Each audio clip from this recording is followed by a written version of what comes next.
Salut à tous, c'est Nesheku pour ce tout premier épisode d'avis, des appréciations vidéoludiques indépendantes sur des jeux que j'ai faits. Et comme il fallait bien commencer quelque part, j'ai décidé de vous emmener sur la PS1 à la rencontre d'un des jeux les plus éminemment connus et l'un des plus éminemment appréciés de la console, un jeu qui a même révolutionné l'intégralité de sa série, Castlevania Symphony of the Night.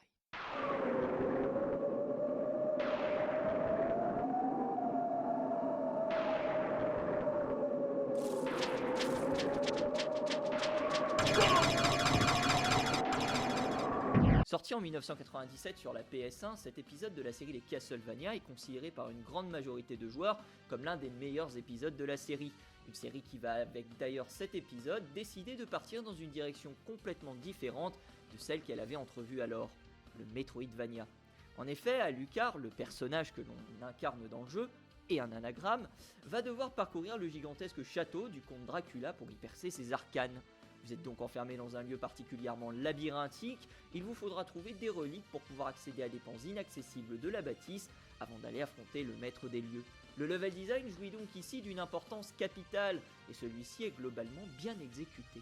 Les différents lieux possèdent tous leur propre personnalité, que ce soit les musiques que l'on y entend, les décors que l'on y découvre et les monstres qu'on y affronte. Et 22 ans plus tard, le jeu est encore plutôt joli, même si on accepte évidemment cette sensation de flou omniprésente sur les jeux de la PS1.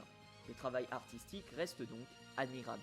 Une mention spéciale est à attribuer au bestiaire particulièrement étoffé dans le jeu et qui a reçu un soin particulièrement appréciable.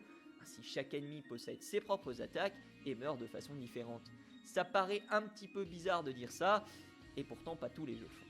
Mention spéciale aux squelettes qui voient leur crâne rebondir dans la bibliothèque, ou encore à ce convoi de squelettes qui fuient à toutes jambes pour éviter de se faire tuer. Le travail musical est de cette même appréciation, et même si les bruitages peuvent paraître un peu cheap aujourd'hui, les musiques savent rester en tête et ont en plus la politesse d'être réellement différentes. Au niveau de la réalisation donc, le jeu malgré son grand âge n'a pas à rougir de comparaisons actuelles, l'expérience reste tout à fait acceptable. À l'image de la transition des lieux, qui s'effectue de manière assez astucieuse par l'intermédiaire d'une salle les connectant. Il existe quelques raccourcis pour se rendre à certains points plus rapidement, et même des téléporteurs qui vous permettront de relier une partie du château à une autre, ce qui vous évitera de trop fastidieux déplacements. Mais contrairement à la grande majorité des Metroidvania, il ne sera pas nécessaire de fouiller toutes les zones du donjon pour pouvoir affronter le boss final.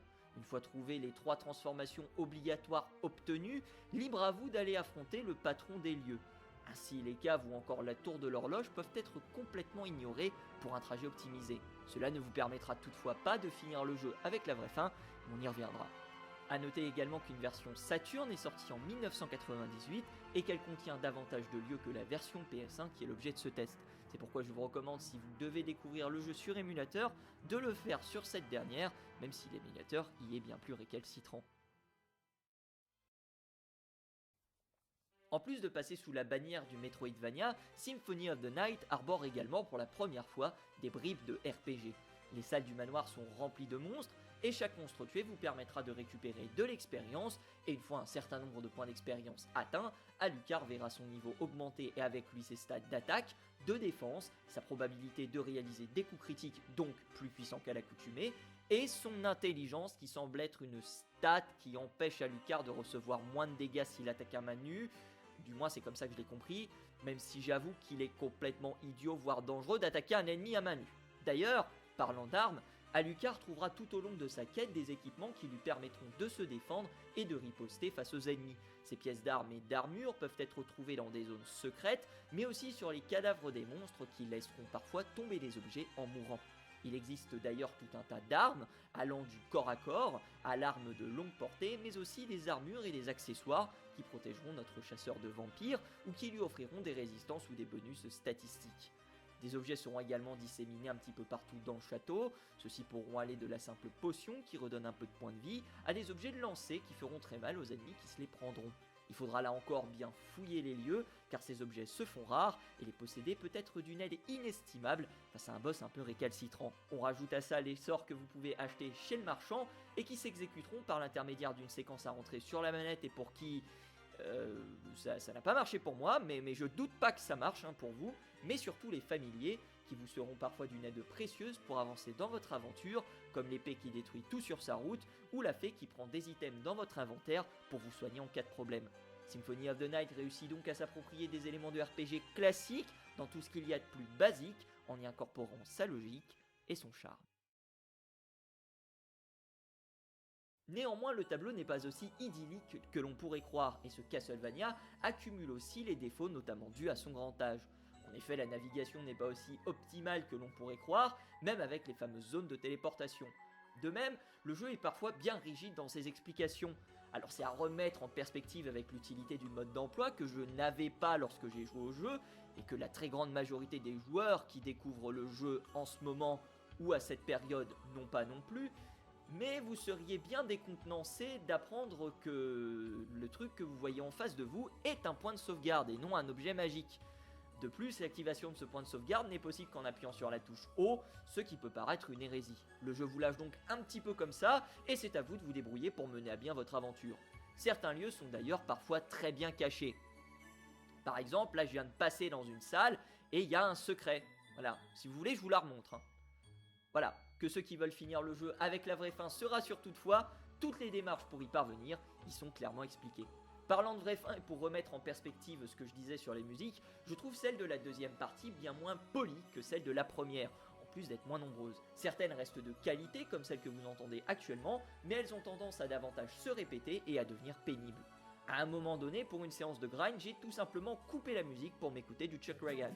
C'est une autre ambiance certes, mais c'est quand même beaucoup plus agréable. Et puis Chuck Ragan, c'est bien. Et pour ceux qui me disent que oui mais t'as pas écouté la musique de Castlevania Symphony of the Night jusqu'au bout, je vous mettrai la musique de fin de Castlevania Symphony of the Night et on verra si vous trouvez ça cool. Parlant de grind, et pour ouvrir une parenthèse, j'ai trouvé le jeu plutôt simple, je n'ai pas rencontré de grosses difficultés sur la première partie du jeu, et quand je suis mort, c'était surtout à cause de mon incompétence. En revanche, la deuxième partie est beaucoup plus corsée, beaucoup plus punitive, notamment dans le centre du château. C'est pourquoi je vous conseille effectivement de faire un peu de leveling pour passer le jeu plus aisément. C'est une affaire de quelques dizaines de minutes, et comme le niveau d'XP obtenu est variable selon votre niveau, vous verrez alors quand cela ne deviendra plus rentable pour vous. Dans un autre registre, et pour parachever cette liste de défauts, laissez-moi vous parler de l'inventaire, ou plutôt du bordel que celui-ci représente. Les objets s'accumulant, on passe parfois bien 30 secondes à chercher l'objet que l'on veut pouvoir utiliser. C'est certes beaucoup moins pénible que dans Link's Awakening, qui est également un jeu que j'ai fait cette année et qui aurait dû s'appeler pour l'occasion l'inventaire de la galère, tant on y retourne toutes les 15 secondes, mais ça reste pénible de perdre du temps à chercher un item dedans alors qu'il ne semble pas y avoir de moyen de le trier. Ou du moins je ne l'ai pas trouvé. D'ailleurs, lorsque vous utilisez une potion, vous devez remplacer directement celle-ci par une pièce d'arme ou de protection pour l'utiliser. Mais dans le cadre de la nourriture, celle-ci est balancée au sol pour pouvoir être consommée. En plus d'un problème d'un point de vue hygiénique, je ne comprends pas pourquoi ces objets-là sont utilisés différemment des autres objets de soins. Et pour rester dans le kitsch, comment ne pas parler des doublages ? Certes, ils ne sont pas si mauvais que certains jeux PS1 auraient pu le laisser présager, mais ils sont quand même des fois à côté de la plaque et marquent quand même le pas vis-à-vis de doublages bien mieux réalisés aujourd'hui. En conclusion, Symphony of the Night s'affirme encore 22 ans plus tard comme un jeu bien solide. Ainsi, si vous voulez découvrir le genre du Metroidvania ou la série des Castlevania, c'est un jeu que je vous recommande.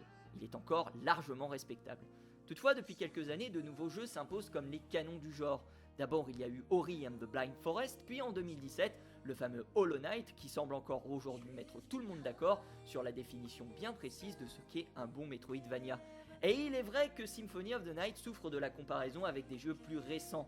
Ainsi, de là à le recommander pour ceux dont les jeux récents sont devenus des références, il n'y a qu'un pas que je ne ferai peut-être pas. En tout cas, la série a connu un virage à 180 degrés avec cet épisode qui a perturbé pendant plus de 10 ans et la sortie de Castlevania Lord of Shadow.